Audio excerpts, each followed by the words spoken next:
E aí, gente boa, tudo bem? Como é que vocês estão? Vamos começar aqui mais uma live com os nossos super convidados. Vocês sabem que eu preparo convidados maravilhosos para vocês, para a gente poder pensar juntos a educação.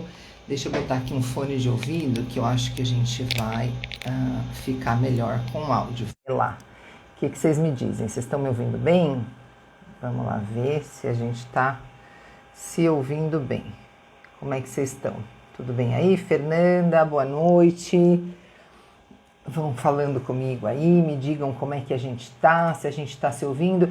Gente, tem uma pauta, né, um tema super importante, que é a questão da tecnologia. A gente está ouvindo muito falar sobre a inteligência artificial, muita gente com medo. Oi, Cauã. Oi, pedagogia. Pedagogiando. Ah, que legal esse nome, adorei, gente. Silosano. Tá ótimo o áudio? Ai, valeu, Cauã, valeu mesmo. Amor, Lailson, tá aí. Bom, então, gente, tem uma pauta super importante rolando, não é de hoje.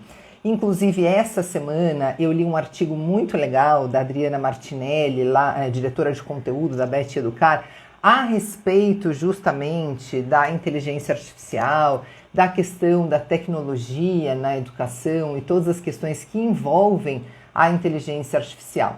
E daí, claramente, esta é uma pauta importante. Oi, Ju! Olha, gente, a live de hoje, a gente devia dizer assim, ó, patrocínio Juliana Corulon, porque é graças a ela que a gente tem esse super contato com a querida Tati, com quem eu vou falar daqui a pouquinho. Mas, enfim, eu estava dizendo para vocês o seguinte, a nossa super pauta do momento, né, é de fato... Ju, beijo, obrigada por esse contato maravilhoso que você entregou pra gente aqui, que é a Tati. A pauta é como que a gente faz uso, né, da inteligência artificial, como é que a gente entende a inteligência artificial hoje, qual que é o nosso papel, né, diante da inteligência artificial? Será que o professor vai ser substituído pela inteligência artificial? Quais são as profissões que de repente podem ser substituídas pela inteligência artificial? A gente tem um montão de perguntas para a gente fazer, né, quando a gente trata desse tema. Quando a gente trata de tecnologia em geral, há muitas perguntas a serem feitas, né? Ó, o Cauã está dizendo, tecnologia e IA, se puder passar pela gamificação e a IA. Nossa, bacana, acho que é um baita tema. Vamos ver se ó, é Maicon Menezes. Oiê, Maicon, Vanessas. Eu acho que vou ver com a Tati, né, se a gente consegue falar um pouquinho também sobre essa coisa da gamificação, viu, Maicon? Vamos ver. Vamos ver até onde a gente chega com o nosso papo de hoje, né? Eu tô aqui preparada para responder as perguntas de vocês, então já coloquei aqui, ó, já arrumei toda a parte tecnológica da casa aqui, para a gente poder tornar esse papo mais factível. Então vão escrevendo aí as perguntas de vocês, mandem o aviãozinho para os amigos também, para as pessoas irem se juntando, para a gente tornar esse papo ainda mais fértil, ainda melhor, para a gente tornar esse papo rico, né, com a contribuição de todos vocês. A Tati vai falando aqui com a gente e eu vou lendo para vocês, eu vou lendo para todo mundo os comentários de vocês, que eu tô aqui com a tela aberta também, para ir acompanhando e não perder nadinha, tá bom? Então, ó, já tá todo mundo aqui, perfeito. Márcia Meriô, minha amiga, já tá aí também. Simone Amaral, Odileia, gente, vão chegando aí. Eu, para não ter mais delongas, eu vou chamar aqui a Tati. Deixa eu ver se eu encontro aqui a Tati. Aqui, ó, Teacher Tati. Seguir, viu? Teacher Tati Reis. Vamos ver, Tati, é só você me aceitar por aí. Me aceita, Tati. A gente começa esse nosso papo para a gente entender um pouco sobre todo esse tema com a Tati. Deixa eu ver se ela entrou aqui, se a gente carregou aqui a imagem. Tati, eu acho que está virada a sua câmera, tenta desvirar. Tá virada? Deixa eu ver. Isso, a gente está vendo aí tua tela, teu computador. Agora! Como é que você está, queridona? Você está bem? Lindona. Eu tô ótima, é um prazer estar aqui. Eu tenho acompanhado o teu canal, tenho acompanhado o teu trabalho, estou encantada. Né? É muito importante que a gente tenha educadores animados, encantados, sabe? Com esse gostinho, esse brilho no olho que a gente tem de quem gosta do que faz. Se a gente tem, agora você falou bem, né? Porque olha só, gente, eu pedi para ela assim, Tati, você me manda seu currículo, sua mini bio, seu mini currículo? Aí eu já fiquei apaixonada pela mini bio da pessoa, que ela põe assim, ó, cientista da aprendizagem, curiosa, compulsiva e aprendente crônica, adoro essa definição, nasceu em Pelotas, mora em Canoas, decidiu ser professora para nunca ter que sair da escola, técnica. Agora, vão vendo, gente, vocês falam de mim, mas vão vendo o perfil diversificado desse povo que eu trago aqui para vocês. Olha só. Técnica em eletrônica pela Escola Técnica Federal de Pelotas, especialista em mídias na educação pela URGS, cursou Gestão da Informação e do Conhecimento na GV, professora da Rede Municipal de Porto Alegre desde 2009. Gente, vai vendo a diversidade. Contadora e inventora de histórias com mais de 10 anos de experiência em feiras e eventos literários em diversos estados. Escritora, e aí ela põe aqui tudo que ela escreve, coisa bacana, Saciedade, Transgressões, Papo Abissal, Histórias da Tia Hermínia 1 e 2, poemas. Gente, olha que delícia. Articuladora de inovações da Escola Porto Novo desde 2022, voluntária de Poa Cidade Educadora, integra o grupo de trabalho Educação Fora da Caixa, coordenando a ação Trilhas Formativas para professores inovadores, com elaboração de oficinas, cursos e conteúdos para formação contínua na área de docência inovadora e regenerativa. Gente, se a gente tem uma função aqui nessa Reinventando a Educação, é botar uma luz bem forte mesmo nos educadores que são reinventores. E essa claramente é uma educadora que está reinventando a educação todo dia pelo seu fazer, pelos seus estudos, por esse brilho no olhar, por essa vontade de fazer a coisa acontecer. Então, minha querida, como eu digo sempre para as pessoas especiais como você, gratidão por sua vida, gratidão por existir, gratidão por insistir, porque é muito importante a gente ter gente como você insistindo em educação. Então, seja muito bem-vinda, que essa seja uma primeira de muitas das parcerias que eu espero fazer contigo, porque tem muito que aprender com você, claramente tem muito que aprender com você. Então, se eu tiver essa oportunidade, já te agradeço de antemão. E a gente selecionou aqui para vocês esse tema, inteligência artificial, inteligência humana, efeitos da inteligência artificial para a inteligência humana, modelos gerativos, linguagem natural, inteligência distribuída. Bora falar sobre isso, Tati? Estamos aqui doidinho para te escutar. Partiu. Nós temos escutado muito sobre o lado negativo da inteligência artificial, os perigos, os riscos, e isso está longe de ser novo, né? Porque para quem acompanha a ficção científica, o medo da inteligência artificial está desde os primeiros livros de ficção, né? O engraçado é que eu vejo as pessoas temerem a inteligência artificial em lugar de temerem a burrice humana. Adoro. Eu acho que toda forma de inteligência é bem-vinda, né? Muito embora, na verdade, nós não deveríamos usar o termo inteligência artificial. O que nós temos são modelos, né, de inteligência que emulam a inteligência humana. Mas eles são só modelos, muito mais limitados do que nós, por enquanto, pelo menos, né? E qual é o risco? Nós, quando encaramos essa questão do uso da inteligência artificial aplicado para a educação, nós vemos assim, ó, o lado escuro da força. Os vieses e preconceitos. Eles não são da inteligência artificial, eles são nossos. E eles estão aí. O problema é que a inteligência artificial joga eles na nossa cara. O registro, todos os dados que nós temos, não dá para fingir diante de dados. Não dá para dizer, não, nós não somos assim. Somos. Então, é meio... é uma situação que nos obriga a olhar para nós mesmos e ver que a situação não está bonita. Né? Então, o problema não é a inteligência artificial. A gente tem que investir na ética humana, na amorosidade, na empatia, pensar o que é uma sociedade sustentável. Aí a gente fala assim, ó, é o centrado no humano. Oi? Mas o humano é mesmo o umbigo do mundo? Tá? Aí a gente vê assim, ó, nós de um lado, a natureza do outro. Aí não tem inteligência artificial que nos salve, né? Não tem. A gente precisa investir muito na inteligência humana. É chão de escola, é para além dos muros da escola, é construir territórios educadores, é investir na aprendibilidade de ambientes, sujeitos e relações. Como é que o meu ambiente me afeta? Eu trabalho numa sala de inovação, na MF Porto Novo. A minha sala é um espaço colaborativo. Eu digo assim, ó, é o boteco da inovação. Porque eu podendo estar com a porta aberta, eu tô. Criança passou, espichou o olho, eu digo, entra, vem. Eu tenho na minha sala 40 Chromebooks, um telão de 75 polegadas, interativo, onde nós temos Roblox Studio e Minecraft for Education.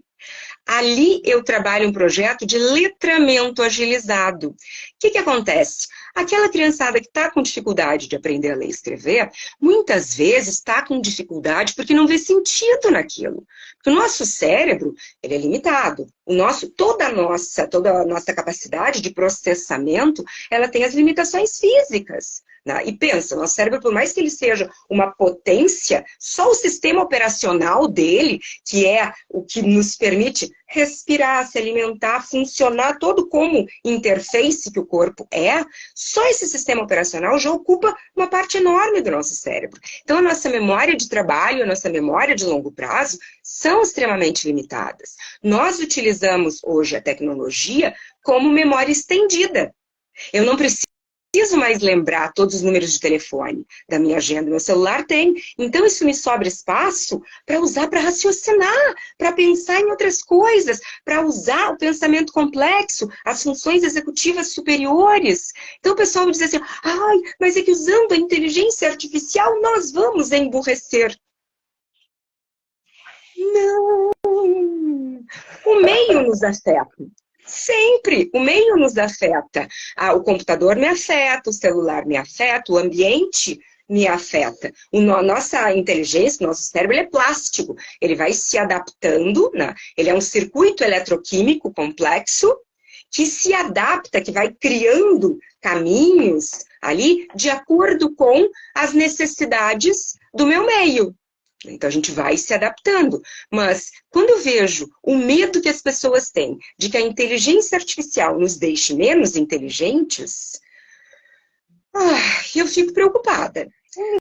Dá até um pouco de preguicinha, né? Porque a gente já está usando essa inteligência artificial há um tempo sem perceber, né? Quando a gente entra em contato com o banco, faz tempo que quem nos atende é uma inteligência artificial. Mesmo nos buscadores na internet, a gente tem muita inteligência artificial interagindo com a gente o tempo todo, algoritmos armazenando o nosso padrão de comportamento para fazer as entregas publicitárias. Então, olha só, quanto tempo faz que a gente está convivendo com isso. E aí vem sempre os discursos que eu acho que a gente tem um pouco de preguiça também de questionar, que são esses discursos do vamos emburrecer, vamos ser substituídos pela inteligência artificial.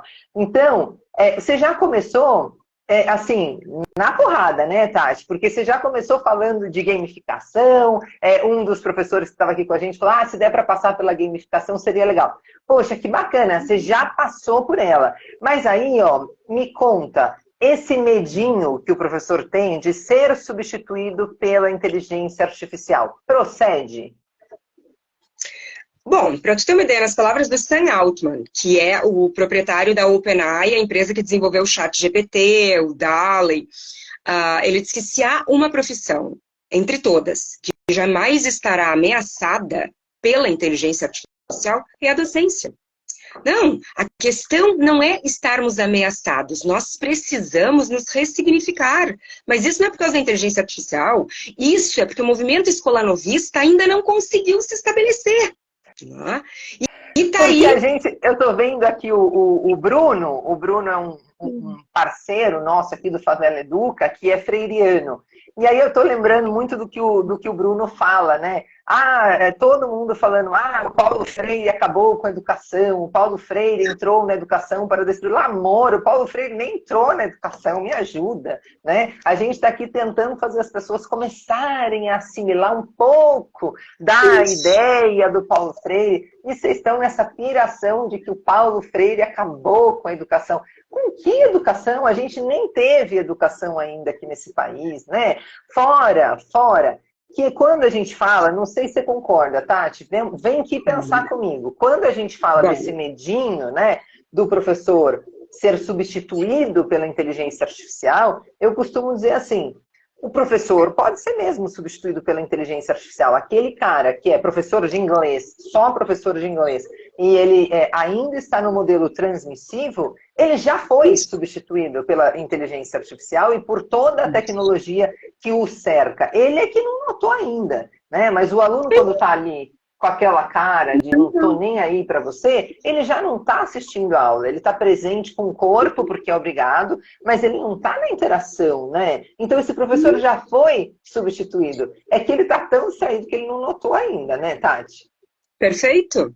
Perfeito, é bem isso. O que acontece? Nós não precisamos mais de professores, nós precisamos de designers de experiências de aprendizagem, nós precisamos de tutores de curiosidade. Tá? Então, o problema não é, o professor vai sobreviver, tu falou tudo. Professor já era. A gente precisa de um outro formato, a gente precisa de uma criatura suficientemente segura para não ter medo do Google ou da inteligência artificial. Por quê? Porque a gente não vai ensinar conteúdo, o conteúdo já era, o Google é melhor que a gente nisso. Tem o YouTube com 500 criaturas explicando a mesma coisa de formas diferentes. O que é que o docente, o educador que está hoje num ambiente de aprendizagem formal, o que é que ele pode contribuir, fazer para contribuir com aquele aprendente que está ali? É modelar comportamentos de alta aprendibilidade, é mostrar curiosidade, é provocar, é mostrar que aprender é uma delícia, mesmo que estudar seja um saco. Porque a escola tá chata, é um horror. Eu adoro aprender, mas não me põe 4 horas com a bunda na cadeira. De jeito nenhum, eu viro uma demônia. Eu vou virar, eu vou conversar, eu preciso interagir. De jeito nenhum. Eu Sem costumo dizer querer, que eu viu, prego gente? Eu trago essa gente hiperativa aqui, mas sem querer. Eu prometo para vocês que eu não estou procurando na lista dos registros quais são os hiperativos, como eu, viu? Norberto, outro hiperativo TDAH tá aí com a gente, Norberto também, aí berrando. Eba, Irene, e o Norberto.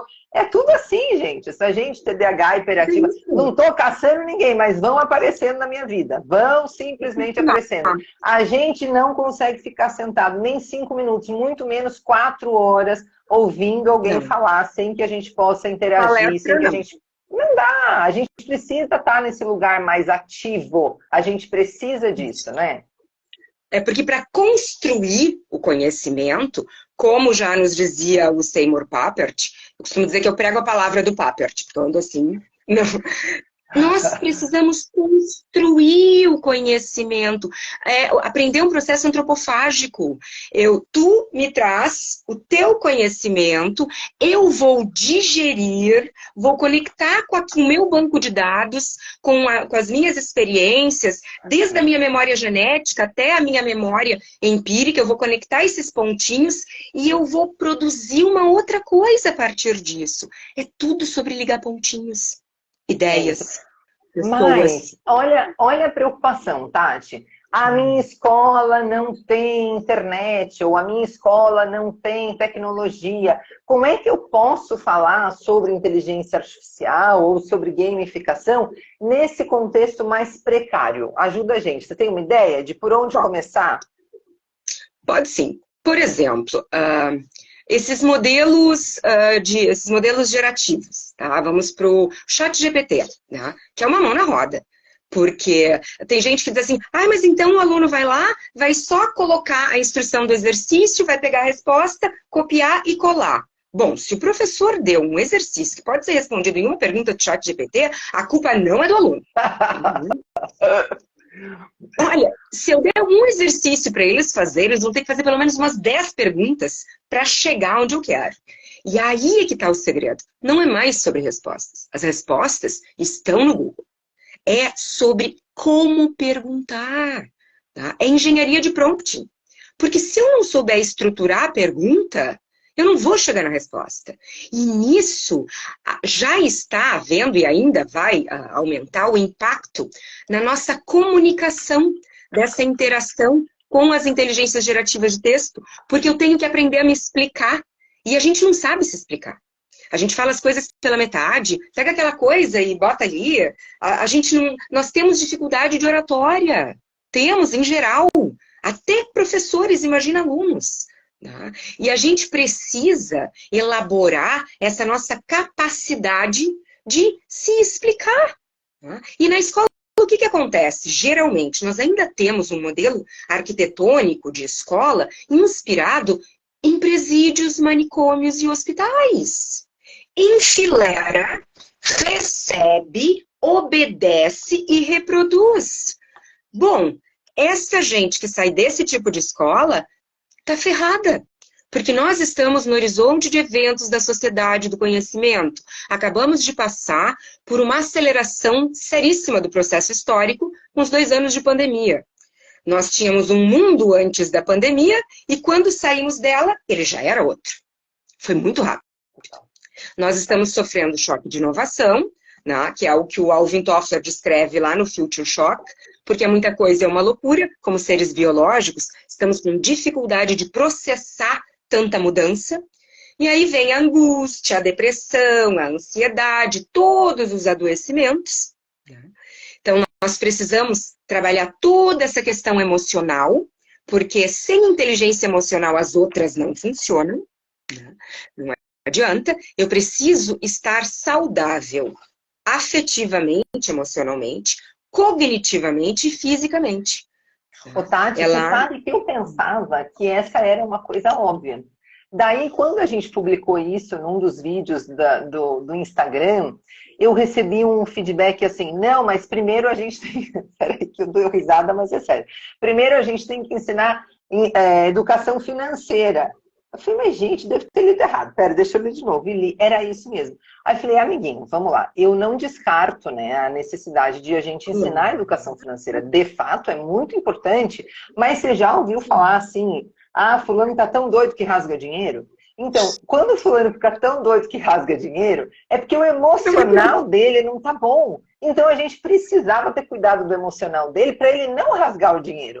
Portanto, já o sábio ditado popular está explicando para a gente que vem antes a inteligência emocional. Antes de qualquer outra coisa, a gente tem um agrupado de soluções que ajuda a gente a organizar as nossas emoções, fazer uma boa... gestão interna, para que a gente também possa conviver melhor em sociedade, impactar positivamente o lugar em que a gente está. A gente dá o nome disso de inteligência emocional. E é sobre isso, né? Então, mas não é óbvio. A hora que eu entendi que não era óbvio, me deu um susto danado. Eu falei, mas gente, não era óbvio, não. Ou seja, as pessoas, os ditados populares, eles nascem das camadas mais populares da sociedade, mais sem estudo, eles nascem do conhecimento empírico. E esse é um ditado popular, ou seja, não precisou da neurociência falar um negócio desse. Antes da neurociência já havia essa intuição, digamos, né, de que é preciso educar primeiro as emoções. Mas ainda hoje, apesar da neurociência, apesar de todos os conhecimentos que a gente tem, ainda não é óbvio. A gente ainda precisa insistir nisso, né? Precisa. Por quê? Porque faltou Paulo Freire para não repetir sem analisar criticamente o que está dizendo. É o básico. Infelizmente, o óbvio não existe. Eu tomei esse choque também na volta da pandemia de perceber assim, nós estamos muito embolhados no nosso grupinho, onde todo mundo estuda, onde todo mundo é curioso, onde o pessoal ficou deslumbrado durante a pandemia. Nossa, olha aqui, é curso, é live, é oficina, é isso, estuda, estuda, estuda, estuda, estuda. Isso para nós é orgânico, mas não é para todos. Não é? E o próprio fazer sentido daquilo que se estuda. O que nós vemos hoje? Tu entra numa sala de aula, tu senta, eu lembro de estar na faculdade, virar para o meu colega do lado e dizer assim, ai, tanta coisa para estudar, e eu aqui ouvindo a professora repetir, lendo um texto de um caderno amarelo, uma folha que tirou ali da pastinha de 1500, e eu com tanta coisa para estudar, tanta coisa para aprender, tinha que estar na faculdade. Dá vontade de chorar. E mais a gente que fez letras e teve que passar por latim, né? Eu me lembro bem do meu professor de latim com aquela folha que parecia um pergaminho, o negócio era de 1300, uma doideira, né? Eu dizia, meu Deus, por que eu estou estudando isso aqui? Eu estou cansada, eu estudava à noite, trabalhava de dia. Eu dizia, eu estou exausta, trabalhei o dia inteiro, já dava aula, dou aula desde o primeiro ano da faculdade, no ensino médio. Então eu dizia, gente do céu, como é que faz para dar conta dessa noite de aula de latim desta forma tão chata, tão pesada? Já é uma língua morta, que mata todo mundo que está tentando aprendê-la, não precisava ser dessa maneira, né? Enfim. Mas é a maneira. É a maneira, exatamente. Deve ter uma maneira mais divertida de ensinar latim, né? Pelo amor de Deus. Assim, eu tive professores maluquinhos, aqueles assim que Lewis Carroll olharia, né, e diria, we are all mad here, but all the best people are. Somos todos loucos, né, mas os loucos são os melhores. E realmente todos os professores interessantes que eu tive eram os maluquinhos. E por sorte eu tive muito professor maluco. Né? Contadores de história, aprendentes crônicos, gente que entendia que a minha avó, a sabedoria de vó, né, é incontestável. Minha avó dizia assim, sabe qual é o problema? Que as pessoas, ao invés de botar a cenoura na frente do burro, botam atrás. Quer pro burro andar? Não é assim. Aí tu vê muitos educadores que ainda dizem aprender requer sofrimento. No pain, no gain. Não! Tu que é da área da neuroeducação vai poder até falar melhor disso do que eu. Mas assim, o que acontece? Num processo de aprendizagem, a gente pensa lá na pirâmide de Maslow, né? Na base estão as necessidades essenciais. Eu preciso estar, primeiro, segura. Segura. Eu preciso saber que eu posso me expor e eu não vou ser ridicularizada. Eu preciso estar segura. Depois, eu preciso estar nutrida. E isso inclui alimento para o corpo, afeto e estímulo cognitivo. Só quando tudo isso estiver satisfeito, eu vou estar realmente pronta para ser provocada, para digerir e para produzir conhecimento. Se eu não estou acolhida, segura e nutrida, eu não vou focar, eu não vou conseguir produzir. Né? Eu não consigo chegar no pensamento superior. Eu preciso ter dado conta de tudo isso antes. E aí o que acontece? Dizer assim, não, é que tem que sofrer para aprender. Não, meu amor, sofrimento é adrenalina e cortisol. O cérebro é eletroquímico. Eu preciso de neurotransmissores. Eu preciso de dopamina, eu preciso de ocitocina, eu preciso de prazer. Então eu preciso me divertir, eu preciso achar legal. Eu vejo crianças na minha sala, no recreio. Ontem, no recreio, eu tinha 60 crianças na minha sala. E aí um colega chegou na porta e disse assim, como assim? Mas tá batendo pro recreio e eles estão entrando pra sala? Só que ali, e eu vejo assim, ó, na prática, as pessoas dizem, não, mas aí vão ficar viciados na tecnologia, porque então só querem tecnologia. Eu tenho 40 computadores na minha sala e um telão onde eles jogam. E eu tenho vídeos e fotos das crianças que vão para lá com um livro, que pedem folha para desenhar. Eu tenho caixas de material criativo, porque eu junto latinha, caixa de ovo, tudo. E aí eu levo para lá. E aí eles estão assim, vou pegar o computador. Eu quero fazer aquele brinquedo que eu vi aqui no tutorial. E aí eles querem o material. Então tu entra e tu vê assim, ó, tem alguns no computador, tem outros jogando, tem outros desenhando, tem outros montando alguma coisa. Por quê? Porque eles precisam demais da tecnologia, só não satisfaz. Se eles estiverem seguros e provocados, eles querem aprender. Aprender é legal, chato é estudar. Exato, e o ambiente, assim, está convidando a que eles aprendam, né? Agora você chega naquela sala, as paredes impecavelmente limpas, as carteiras enfileiradas centímetro e milímetro ali naquela régua, né, que deixa todo mundo certinho enfileirado. Parece que as pessoas que enfileiram as carteiras têm uma espécie de toque, né, porque precisa ali, tá o negócio na régua mesmo, né, e aí você entende, ai, eles são tão passivos, ai, nossa, eles estão apáticos, vá, não me diga, claro que estão apáticos, você queria que tivesse como. Agora bem, entra numa sala dessa, você tem computador, você tem sucata, você tem lápis de cor, você tem papel, você tem tintas. Está convidando a criatividade. Está dizendo, vem comigo, vamos criar, vamos fazer, vamos acontecer. Então, você não precisa pedir para a criança fazer. Ela já está sendo convidada a fazer, porque tudo no ambiente convida. Né? Eu acho que essa é uma diferença bem importante. Olha, aqui tem alguns comentários, Tati, vou ler para você. Ó.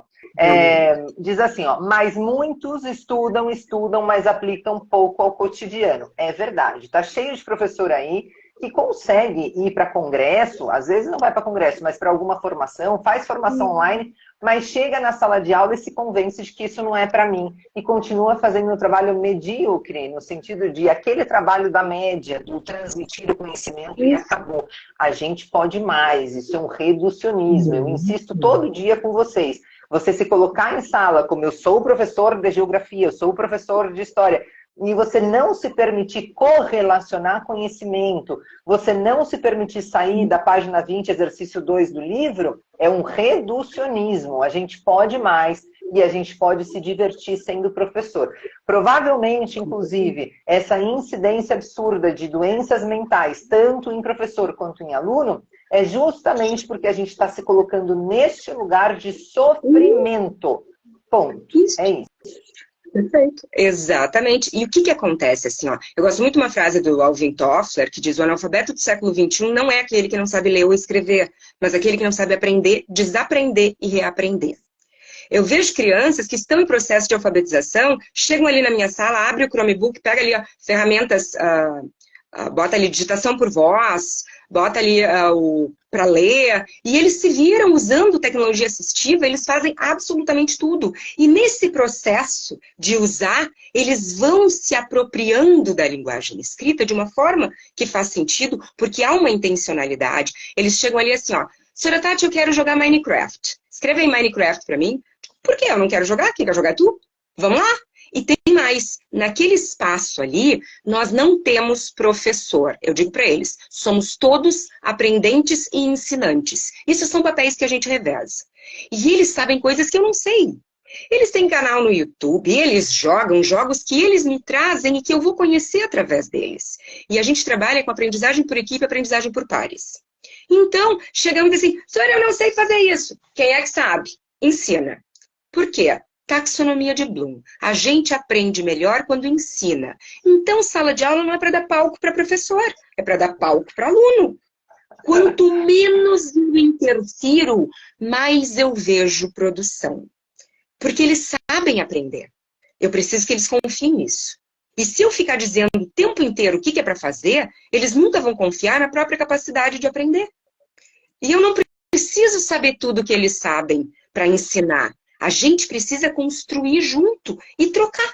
É isso. Muitas vezes eu tenho o prazer de sentar e ser ensinada pelos meus alunos. E isso é uma delícia. Esse é um prazer do qual eu não abro mão, porque eu saio de cada aula maior e mais rica. Nessa troca, cada um de nós sai maior e mais rico a cada interação. Eu tinha anteontem, eu tinha 30 alunos na sala mexendo no Scratch, que é uma plataforma para animação e desenvolvimento de jogos. Foi a primeira vez que essa turma mexeu na plataforma. Eu coloquei para eles e disse, agora fucem. Tá, senhora, mas o que é para fazer? É para explorar. Deu meia hora, tinha um, olha o que eu fiz, olha o que eu fiz. Ah, como é que tu fez isso? E como é que tu colocou aquilo? E aí eles começaram. E eu me retirei e fiquei só olhando, né? É isso. Por isso, gente, por isso eu fico bem indignada quando as pessoas acham que ensinar de maneira ativa, que a aprendizagem ativa é um trabalho a mais. Ai, mas a gente já tem tanta coisa para fazer, lá vem uma palestra para dar um trabalho a mais para a gente. O trabalho a mais que você vai ter, amor, é de estudar aquilo como faz uma vez e depois você se colocar em campo já se apropriando desta ideia e desta prática, e aí todo o trabalho é a menos. Né? Acontece que as pessoas têm dificuldade de entender isso, sempre acha que é uma coisa a mais, porque está tão exausta que não tem tempo de parar para pensar e reparar, consertar aquilo que precisa ser consertado na dinâmica do dia a dia de sala de aula. Agora, Tati, olha só, tudo isso que você está me contando, você está me falando que você faz em escola privada, né? Que tem muito recurso, não é isso? Nada. Eu trabalho numa escola pública municipal. Na rede municipal de Porto Alegre, nós temos, no mínimo, um computador a cada 2 alunos. Na minha escola, que é uma escola integral, não em tempo integral, mas de educação integral, que não é a mesma coisa, né? Nós queremos formar sujeitos íntegros, inteiros, não encaixotadinhos, né? A gente quer outliers, a gente quer gente fora da caixa, a gente quer uma educação regenerativa. E sim, nós temos muitos recursos, temos recursos que a gente ainda está se apropriando, e assim, ó, não é só a questão do recurso. Tá? Nós temos na rede municipal o articulador de inovação, são 40 horas de articulação de inovação por escola. Isso é um papel novo, né, que surgiu ano passado. Nós começamos o ano passado, o primeiro grupo de articuladores. E o que faz um articulador de inovação dentro da escola? Aquela parte que o professor não tem tempo de fazer, que é trazer, articular, conectar o grupo da escola, a comunidade escolar, com tecnologias e metodologias inovadoras. Porque é muita coisa, é uma loucura, né? A gente sabe. E ir atrás disso, quando a gente já está soterrado, tanta coisa para fazer, é difícil. Eu pratico na escola o corpo a corpo. Eu estou na sala dos professores, eu sento do lado do coleguinha ali, olha, tem uma ferramenta muito legal para isso aí que tu está fazendo.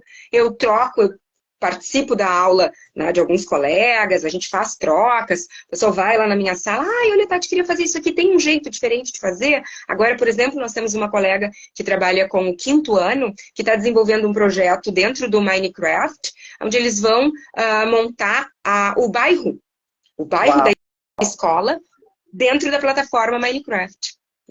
Então, e quem está auxiliando essa professora não sou eu, são os meus alunos dos projetos da inovação. Então, eles já estão monitorando. É reestruturar a escola pública. Quando a gente reestrutura, tem a coragem de reestruturar a escola pública, a gente começa a criar um outro projeto de país, né? Um projeto de um país que de verdade respeita as pessoas. Quando eu chego em alguma escola e eu vejo na parede de entrada da escola, lá na recepção, escrito assim, ó, oferecemos uma educação humanizada ou oferecemos um atendimento humanizado, eu ainda entro em choque, né? Porque esse parece que é um diferencial. Eu dou um passo atrás e falo, mas será que eu entrei no pet shop, gente? Eu tenho 4 gatos, eu vivo em pet shop, eu vivo em veterinário. Será que eu entrei no pet shop, no veterinário? Porque que o meu veterinário diga que ele oferece um atendimento humanizado para o meu gato é um baita diferencial, porque a gente anda tratando o pet como pessoa mesmo, a gente sabe disso. Os meus gatos, tudo tem nome de gente, de Javan, Francisca, tudo tem nome de gente. A gente está humanizando os bichos, né? Então vai vendo que o meu veterinário, que o veterinário dos meus gatos diga que ele oferece um atendimento humanizado, perfeito, é um baita diferencial. Mas eu estar numa escola e ela botar na parede o oferecemos um atendimento humanizado, ainda me impacta, porque eu digo, o que será o oposto desse? O que será esse oposto do atendimento humanizado? Animalizado? O que é o oposto? Não consigo entender, não alcanço, porque é um mínimo, é o básico, tipo, é um lugar onde tem humanos, é humanizado. Por quê? Talvez a pessoa queira dizer amoroso, afetivo, mas acha a palavra amoroso brega e não cabe, né? E cabe, gente, cabe e é necessário. Aliás, quanto mais tecnologia a gente tem, mais amorosidade a gente precisa ter para a gente desenvolver todas as inteligências humanas que estão em interação com toda essa inteligência que a gente tem chamado de inteligência artificial. É isso ou não, Tati? Entendi direitinho?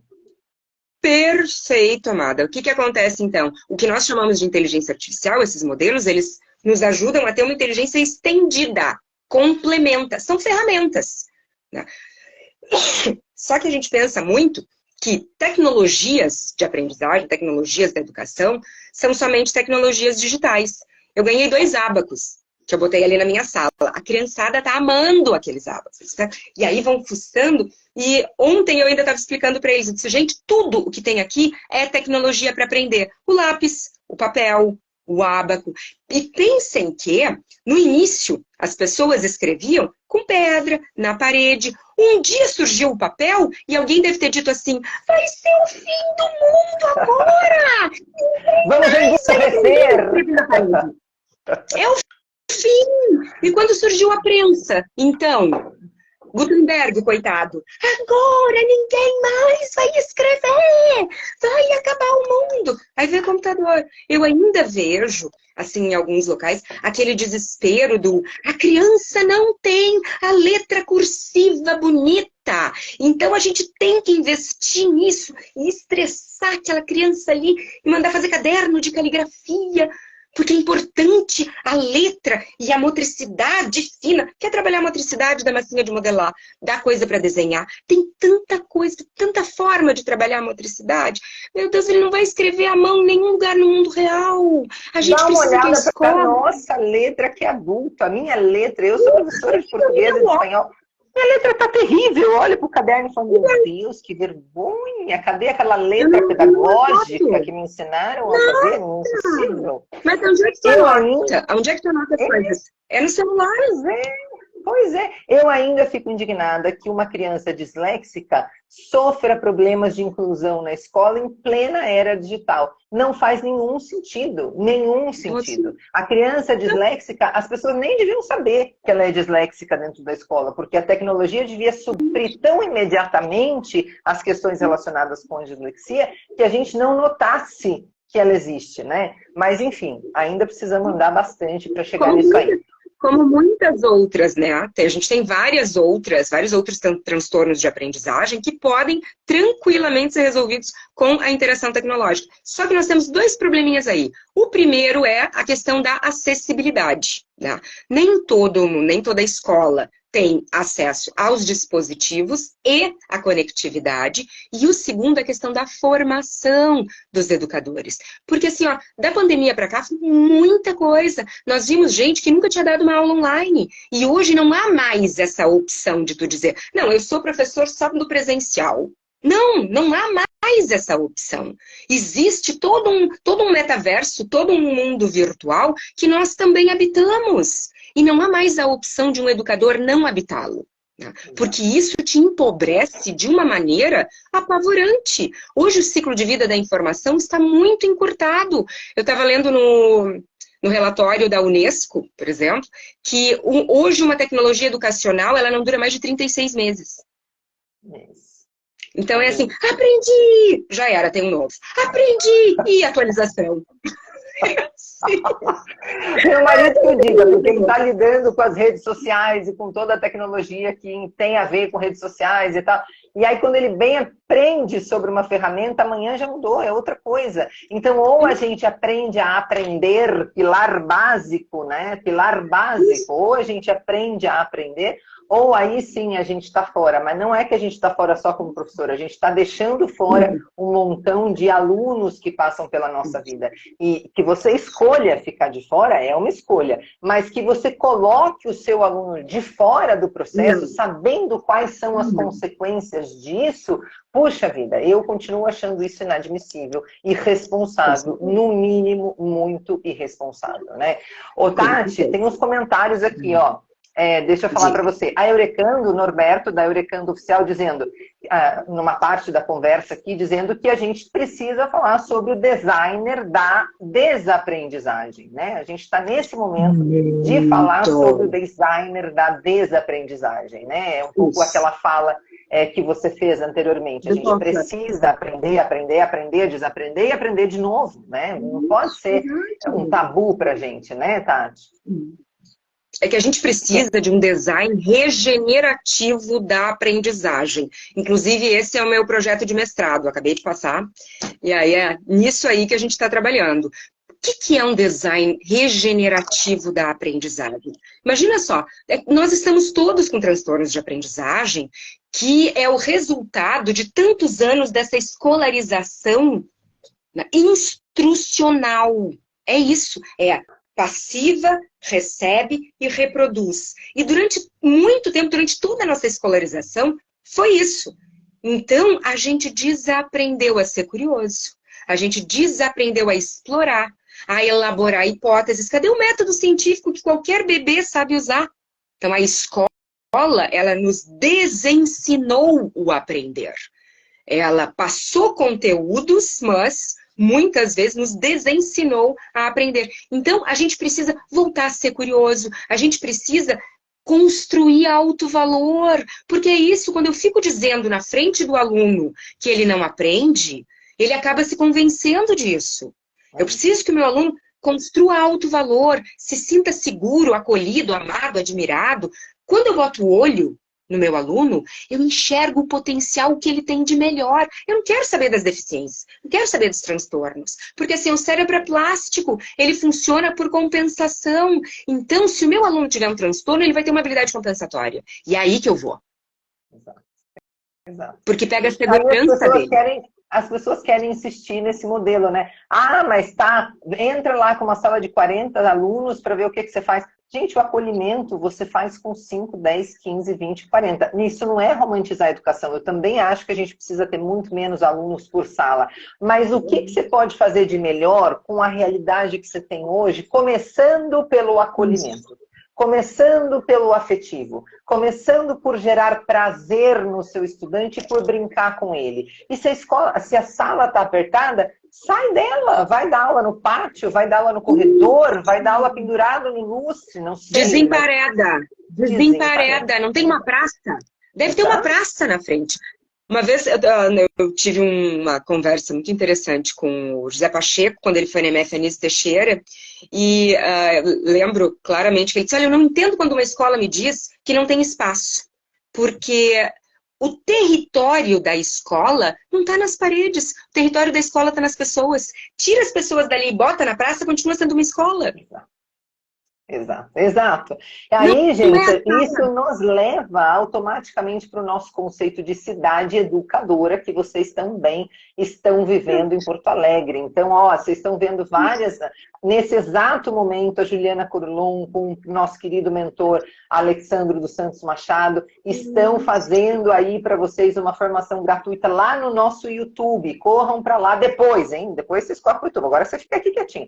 Depois que a gente terminar aqui, vocês corram para lá. Eles estão fazendo um material lindo para vocês hoje, uma formação gratuita para vocês sobre cidades educadoras. Todo o espaço da nossa cidade é e precisa ser educador. Claro que nas grandes cidades, como Porto Alegre, como São Paulo, a gente tem a questão da violência. Então a gente pede apoio, né, quando a gente vai sair com os nossos alunos, mas a gente não continua mantendo o aluno emparedado porque a gente tem uma violência do lado de fora, até porque a gente já entendeu que essa violência não está do lado de fora, ela entra também, né? Então, mesmo que a gente fique levantando o muro e colocando catraca eletrônica, ela vai entrar. Então, a gente precisa desemparedar, a gente precisa quebrar os muros físicos e os muros mentais. É necessário, é urgente a gente fazer esse tipo de coisa. Olha, o Cauã dizendo aqui, ó, ensinar a aprender de forma ativa, social e significante. O Renato Santos, querido, que bom ver você aí. Eu vou dar um certificado, já falei para o Renato no final do ano, vou dar um certificado para o Renato de melhor e maior, mais ativo participante das lives aqui da Reinventando a Educação. Tá sempre aqui com a gente. Renato, beijo. Valeu por você estar aí. Que bom que você está aí. Ele está dizendo aqui, ó, o professor tem que ser mais do que ativo, ele precisa ser interativo. Total. Olha que bacana. Deixa eu ver o que mais. A Velve TFS dizendo, Irene, virei fã, me identifico muito com a tua narrativa. Amor, que delícia ler isso. Obrigada, muita sorte a minha, viu? E é hiperativa também, olha, a gente vai juntando essa gente aí, segura essa onda. E deixa eu ver o que mais. A escola do meu filho não tem nem entendimento de ensinagem. Aí eu estou dizendo para ela, ajuda essa escola. Não dá, gente, para a gente só apontar o dedo e falar, não tem, não faz. Vai lá e ajuda. Fala, deixa eu te ajudar. Olha, eu conheço um pessoal aqui que pode vir aqui dar uma formação, ou eu aprendi tal coisa, deixa eu compartilhar. E se a gente fizesse de um jeito diferente? Estou aprendendo que dá para fazer de um jeito diferente, deixa eu tentar ajudar. Né? Esse é um pouco o nosso papel como pais, mães responsáveis e educadores e comunidade em geral. Todo mundo aprende, todo mundo ensina, né? A Eurecano dizendo, não se trata de resposta binária, sim ou não, mas quando a gente fala de inteligência artificial, a gente está falando da criação de narrativas com base em contextos para desenvolver o senso crítico. Ó, estamos entendendo tudo direitinho, né, Tati, o que você está falando? Perfeito, perfeito, lindona. Isso é ferramenta. Né? E assim, ó, uma ferramenta por si só, ela não é ruim. O que pode acontecer é o uso desta ferramenta ser inadequado. Tem perigos na tecnologia, na inteligência artificial? É claro que tem. Ali, na ferramenta, não, no uso. E quem é que usa? Nós. Então é assim, ó, não adianta ficar questionando a ferramenta. É sempre a questão do humano, do pensamento crítico, da intencionalidade e do uso. Tá? Então é assim, ó, se eu me acostumo a usar esta ferramenta para construir inteligência e para interagir de modo a agregar valor nos ambientes onde eu circulo, nas relações que eu tenho e nos sujeitos com quem eu interajo, não tem como ser ruim. Tá? É a questão de se apropriar da ferramenta. Nesse último relatório da Unesco que saiu, muita gente interpretou mal, porque eles trazem que ainda não temos sólidas pesquisas e resultados na área da inteligência artificial aplicada à educação e na área com muitas tecnologias que a gente usa na educação, nós ainda não temos dados, né, dados seguros sobre o resultado disso. Por quê? Primeiro, é pouco tempo, gente. Esse boom tecnológico foi 2020. Na educação, foi isso. Foi quando a gente foi para dentro da tela, porque não podia ir para a escola. Né?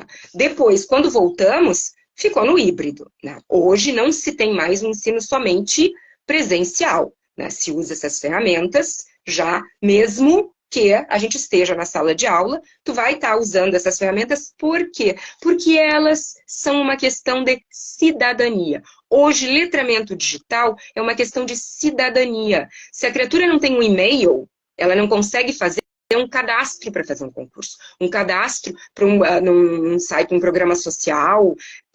É hoje uma questão de cidadania. Então, o que a gente tem que realmente investir dentro da educação?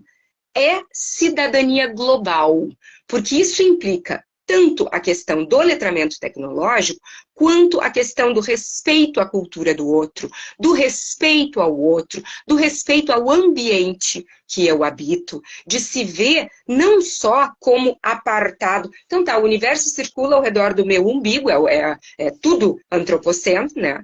E tudo gira na minha volta, eu sou a coisa mais importante, e o ambiente eu vou adaptar ele à minha necessidade, né? Do jeito que eu quero. Nós estamos aí tentando ir atrás de todos os efeitos desde a primeira Revolução Industrial. A gente usou todo esse ambiente para criar tecnologia, e agora a gente precisa aprender a usar essa tecnologia para resolver os problemas que criamos. O problema, eu acho que a gente continua situado nesse binarismo. Ou eu faço tudo com tecnologia, ou tudo sem tecnologia. Ou eu dou todas as aulas de metodologia ativa, ou eu continuo na metodologia transmissiva.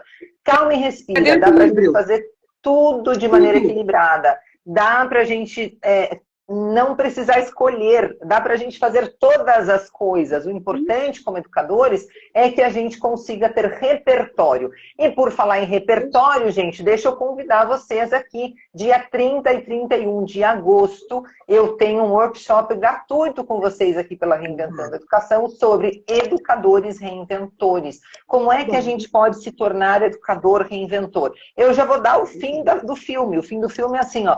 adquirindo repertório. Então, a gente vai falar sobre quais são as possibilidades de repertório que a gente tem. A gente vai começar a usar um pouco da expertise do mundo corporativo para a gente estudar case. O mundo corporativo adora case. E a gente, em educação, fica todo dia querendo fazer um negócio novo, desprezando os cases, desprezando as coisas que já foram feitas por outros e que a gente pode descaradamente copiar. Isso não é feio, isso é bom. A gente vai copiar adaptando ao nosso contexto, porque alguém já abriu essa trilha para a gente. A gente tem que se aproveitar disso para avançar. A gente só avança quando a gente entra na trilha que alguém já trilhou. Você está fazendo mestrado agora, você sabe como é bem isso, né, Tati? A gente vai lendo os artigos, vendo, olha, fulano chegou até aqui. Então eu vou pegar esse artigo e eu vou daqui para frente, para ver onde é que eu consigo chegar. Mas eu não desprezo aquilo que foi feito antes, eu me aproveito daquilo que foi feito para eu poder avançar. É ou não é? A inteligência coletiva. A gente vê o que já foi produzido, digere, antropofágico, digere e produz em cima daquilo. Começar do zero nunca é inteligente. Tá?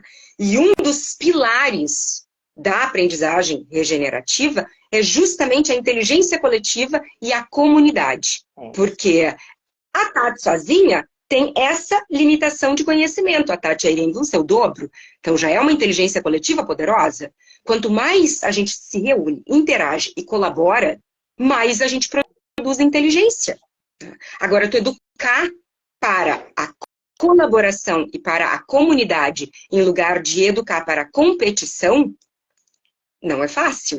E o que a gente vê? Tu falou na questão de trazer coisas corporativas para dentro da escola. Nós estamos num momento muito sensível, porque a gente precisa sim, a gente precisa de eficiência na aprendizagem. Agora, tu entrar na escola e falar em eficiência, gente, ainda parece assim, tá dizendo um palavrão. Não, porque é o corporativo, porque a educação não pode ser corporativa. É assim, ó, existem coisas produtivas, a gente não pode ter ranço. Eu trabalho com metodologias ágeis, aplicadas à aprendizagem. São metodologias que eu aprendi aqui na área da tecnologia da informação, né? Usar ali um Scrum aplicado à aprendizagem deles, usar um Kanban, são ferramentas que agilizam, que ajudam na organização, que ajudam no gerenciamento do processo de aprendizagem. Aliás, a palavra do milênio é gerenciamento do tempo, das emoções, dos recursos. A gente precisa aprender a gerenciar esse tsunami de informações. A gente precisa aprender a gerenciar essa inovação cada vez mais acelerada e sem adoecer. É isso. Então, a gente tem que se adaptar. Esse é o ponto. Sem adoecer, sem adoecer. E aí, gente, dá para vocês entenderem um pouco sobre o meu lugar de fala, é o que eu digo sempre. Eu dei aula em sala de aula há mais de 20 anos e eu entendi hoje que o meu lugar é de fora para dentro, né? Mas eu sempre estive circulando entre a escola pública, a privada, terceiro setor, mundo corporativo. Eu nunca fiz uma coisa só. Eu sempre fui circulando por todos esses lados e levando a palavra amorosidade e gentileza para o mundo corporativo tão duro, tão cheio de métricas, tão cheio de resultados, performance e tal.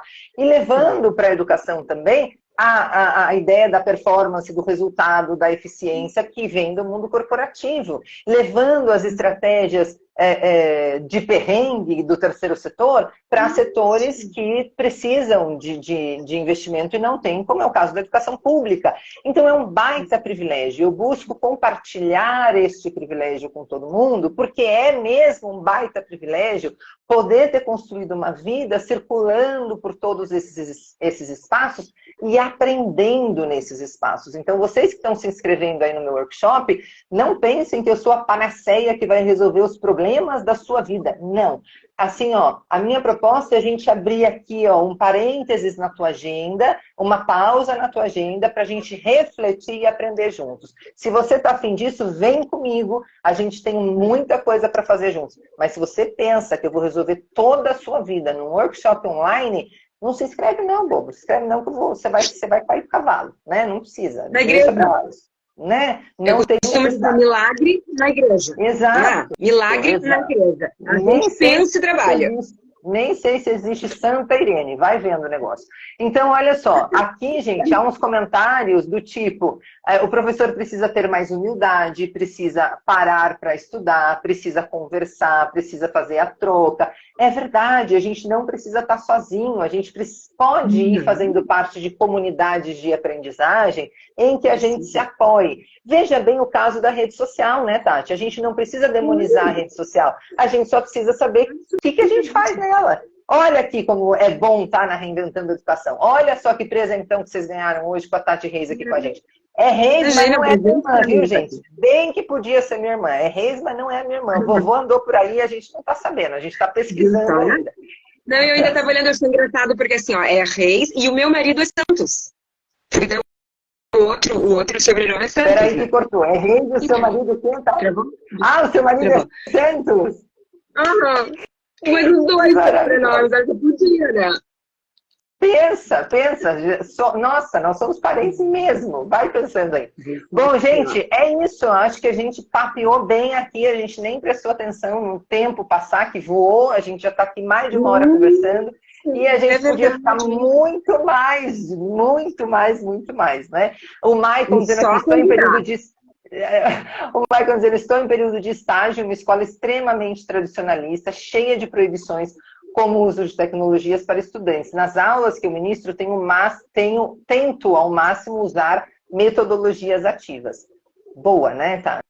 É o que dá para fazer, né? O que dá para fazer dentro do cenário que a gente tem? Vamos fazer o melhor. Nem que seja só com aquele grupinho, só com a nossa sala de aula. Isso, né? Mas a gente tem que começar aonde está, com o que tem, estabelecer uma meta e sair naquela direção. É isso que dá para fazer hoje. Eu vou te dizer que assim, ó, na minha especialização em mídias, eu fiz um trabalho sobre o celular como ferramenta pedagógica. E assim, ó, eu sou totalmente contra a proibição de usar o celular na escola. Sabem usar o celular. Nem os adultos. Tá? O pessoal enfia a cara no celular e fica ali passando, né? Ali a telinha e se perde do mundo e mergulha ali e esquece da vida. E a escola não é exatamente o lugar para aprender a usar as coisas. Então, como é que a gente vai proibir e esperar que aprenda por conta? E é uma ferramenta importantíssima. Nem todo mundo tem computador em casa. Mas hoje, no Brasil, nós temos mais celulares que habitantes. Como é que a gente vai ignorar uma ferramenta pedagógica dessas? É isso mesmo. Bom, amores, tá bom. A gente vai encerrando por hoje, prometendo novos encontros aqui com a teacher Tati Reis. Então sigam essa mulher, vocês estão vendo que presentão que eu trouxe para vocês. Sigam essa mulher aí nas redes sociais, porque a gente tem mesmo muito, mas muito mesmo que aprender com ela. Tati, gratidão imensa pela sua disponibilidade, por você compartilhar esse brilho todo com a gente, por você compartilhar essa sua fome de saber, essa sua aprendizagem crônica toda com a gente também. Então, eu queria que você deixasse um recadinho final para a nossa audiência e que você se comprometesse aqui a voltar, né? Com certeza, imagina, foi um prazer estar aqui contigo, estar aqui com vocês. É só convidar que eu volto. E o recadinho é o seguinte, gente, aprender é uma delícia. Vamos transformar a escola naquilo que ela sempre teve que ser o melhor lugar do mundo, aonde a gente quer entrar e não sair mais, porque é um lugar que a gente sabe que tem gente esperando, querendo a gente lá para acolher, para provocar, para nutrir, para escutar, para oferecer, para trocar, para construir. Porque se a gente não transformar a escola no melhor lugar do mundo, a gente não vai convencer todas essas gerações que estão dentro da escola agora a estudar a vida inteira, a aprender a vida inteira. E não tem outra saída. É aprender, desaprender, reaprender até o fim. Porque a gente só para de aprender quando o cerebrinho desliga. 3 minutos depois que o coração para. Até lá, tamo aí. E que bom que a gente tem essa sorte de estar vivo. Então, vivam, estejam vivos de verdade, não fiquem aí como se estivessem mortos, reproduzindo coisas que fizeram mal. Ai, mas eu aprendi dessa maneira e até passei no concurso. Amor, que pobreza isso, né? Para com essa ideia. Você pode ir muito além, você pode se divertir, você pode ser feliz aprendendo e fazer as pessoas felizes também. Criar, exatamente, mesmo que você seja visto, em princípio, como esquisito, como está dizendo minha amiga Gina Botelho aqui, minha amiga São os de melhores. mestrado. Sejamos esquisitos, então, melhor a gente ser esquisito que morto. Vamos ser vivo, esquisito, não tem nenhum problema. Vamos criar e co-criar. Amor, gratidão imensa, até a próxima. Que delícia aprender com você. Valeu demais por essa oportunidade, viu? Até mais, tá? Foi um prazer. Beijo. Obrigada. Beijo, amor. Tchau. Beijo a todos. Valeu.